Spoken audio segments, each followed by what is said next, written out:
जैसे मान लीजिए मैं अगर यादव सरनेम के साथ पैदा हुआ हूँ, मैं यूनिवर्सिटी गोल्ड मेडलिस्ट था, तो मैं अगर चाहूँ कि मैं ब्राह्मण हो जाऊँ, अपने को घोषित करूँ संदीप पांडे, तो जिंदगी भर एक्सेप्ट नहीं कर। 4 मंजिला इमारत जिसमें कोई सीढ़ी नहीं है। सुनिए, मैं न ऊपर जा सकता हूँ ना नीचे जा सकता हूँ। मैं अगर अपने को ट्राइबल भी घोषित करूँ, मैं जहाँ हूँ वहीं लॉक्ड हूँ। तो ये जो सबसे बड़ी अमानवीय स्थितियाँ हैं ना, अब जब एक जाति आपकी पहचान बन गई है, आपने देखा होगा कि शादियों में कैसे लोग खाप पंचायत में मारते हैं, जबकि हम काटा जाए तो खून जो आपके में है वो मेरे में भी है। नमस्कार, तो जनता लाइव देख रहे हैं आप और मैं हूं आपके साथ पूजा, और मेरे साथ इस वक्त डीयू के एसोसिएट प्रोफेसर हैं संदीप यादव जी। सर, बहुत स्वागत है आपका हमारे चैनल पे। और सबसे पहला सवाल आपसे ये लूँगी कि इस वक्त हम कॉन्स्टिट्यूशन क्लब में हैं और आज जो यहाँ विचार गोष्ठी हो रही थी वो इन तमाम मुद्दों को लेकर हो रही थी जिस पर इस वक्त देश में माहौल जो है वो गर्म है। तमाम मुद्दे जिनमें कि अग्निवीर है, उसके अलावा अभी इस वक्त जो जातिगत जनगणना का मामला जो लगातार 1 साल से फंसा हुआ है, सरकार से लगातार उसके लिए मांगे भी हो रही हैं पर सरकार के कान में जू तक नहीं रेंग रही। उसके अलावा आप लोगों को न्याय व्यवस्था में जो कोलेजियम सिस्टम है उससे भी काफ़ी दिक्कतें हैं लंबे अरसे से, और उसकी मांग भी आज यहाँ से हमने उठते हुए देखी। आपको क्या लगता है सर कि ये जितनी मांगे हैं, और ओबीसी समाज के लिए एक स्वतंत्र संगठन भी आप लोगों को चाहिए जिसमें उनके लिए न्याय व्यवस्था जैसी चीज़ें हों, मंत्रालय की बात हो रही थी, तो आपको लगता है कि ओबीसी समाज के लिए जिस मंत्रालय की आप मांग कर रहे हैं, ओबीसी समाज खुद वो मंत्रालय चाहता है?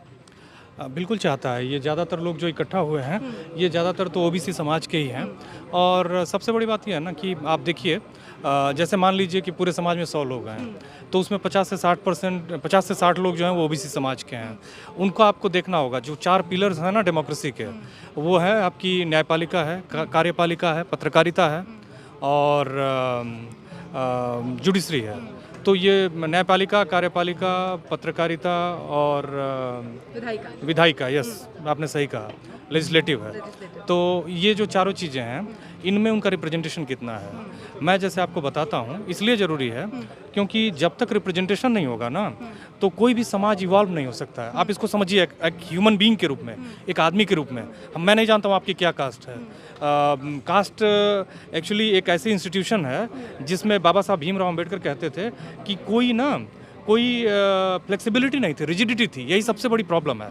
जैसे मान लीजिए मैं अगर यादव सरनेम के साथ पैदा हुआ हूँ, मैं यूनिवर्सिटी गोल्ड मेडलिस्ट था, तो मैं अगर चाहूँ कि मैं ब्राह्मण हो जाऊँ, अपने को घोषित करूँ संदीप पांडे, तो जिंदगी भर एक्सेप्ट नहीं कर। 4 मंजिला इमारत जिसमें कोई सीढ़ी नहीं है। सुनिए, मैं न ऊपर जा सकता हूँ ना नीचे जा सकता हूँ। मैं अगर अपने को ट्राइबल भी घोषित करूँ, मैं जहाँ हूँ वहीं लॉक्ड हूँ। तो ये जो सबसे बड़ी अमानवीय स्थितियाँ हैं ना, अब जब एक जाति आपकी पहचान बन गई है, आपने देखा होगा कि शादियों में कैसे लोग खाप पंचायत में मारते हैं, जबकि हम काटा जाए तो खून जो आपके में है वो मेरे में भी है, शरीर में जो मांस है वो सब बराबर है। तो कहने का मेरा मतलब ये है कि उनका नौकरियों में रिप्रेजेंटेशन, विधायिका में, पत्रकारिता में, और जब तक नहीं होगा बराबर ना, कोई भी चैन से नहीं रहेगा। ये मत समझिए कि आप इनको परेशान कर रही हैं तो बस यही परेशान हो रहे हैं। इनको परेशान करने के लिए जो आप साजिशें कर रही हैं वो आपको कभी भी आदमी नहीं बनने देगा, वो भी आपको अमानवीय बना के रखेगा।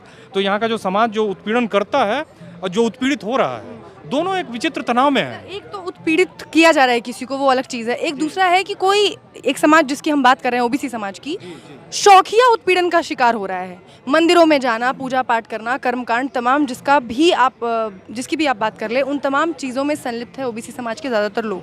और सबसे बड़ी बात यह है कि वो खुद को ये मानने को भी तैयार नहीं है कि वो ओबीसी में आते हैं। देखिए, 1 मिनट भाई साहब जरा।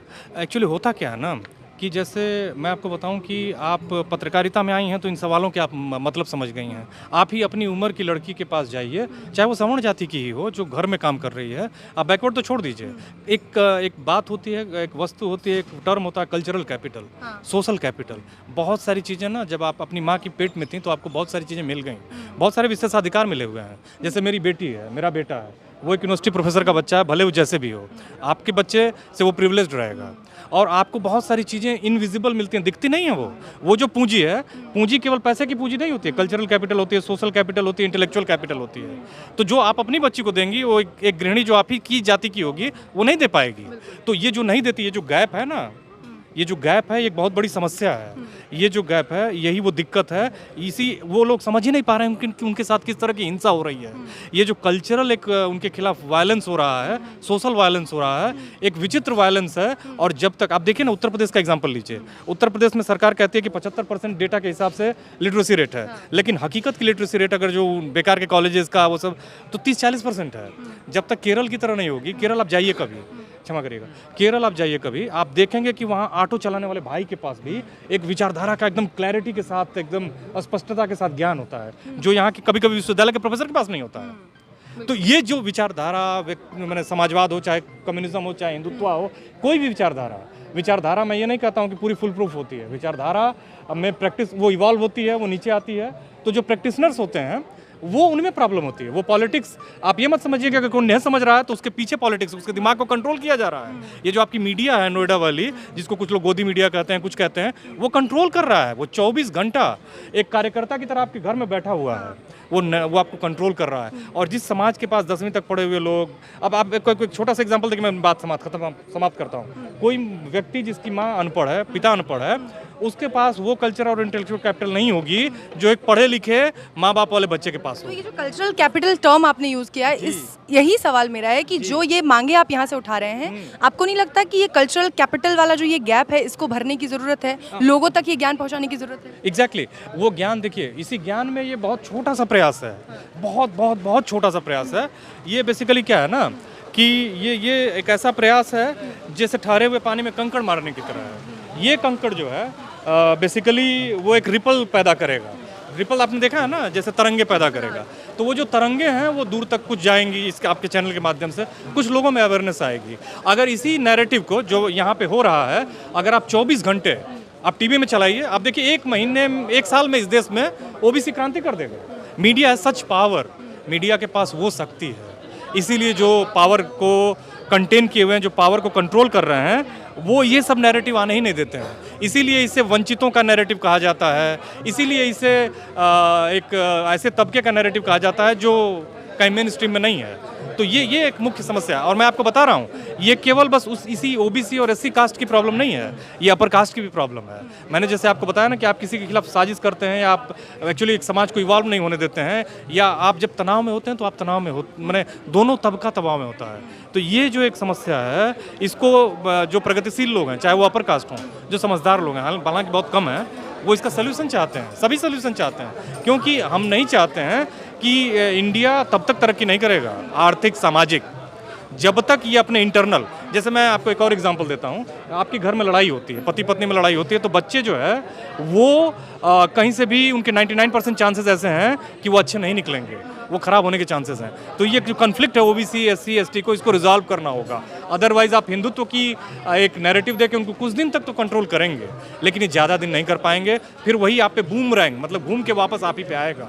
तो ये एक चुनौती है, और यही एक चुनौती है, आपको उसको रिजॉल्व करना है, ऊपर उठना है। ऊपर उठ के तब जाके भारत अमेरिका को चुनौती देगा। नहीं तो भारत अगले 500 सालों तक ना अमेरिका बनेगा, ना यूरोप बनेगा, ना कुछ बनेगा।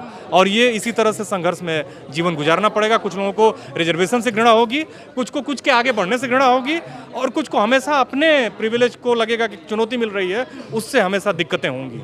उम्मीद है कि आप मेरी बातों को कुछ समझ पाई होंगी। चलिए, और हम भी उम्मीद करते हैं कि हमारी जनता जो है वो आपकी जो वैचारिक तरंगों की आप बात कर रहे थे, वो हमारे चैनल के माध्यम से लोगों तक पहुँचे, और कुछ तरंगे उनके अंतर्मन पर भी उठे, और आपकी बातों का असर हो। बहुत शुक्रिया सर।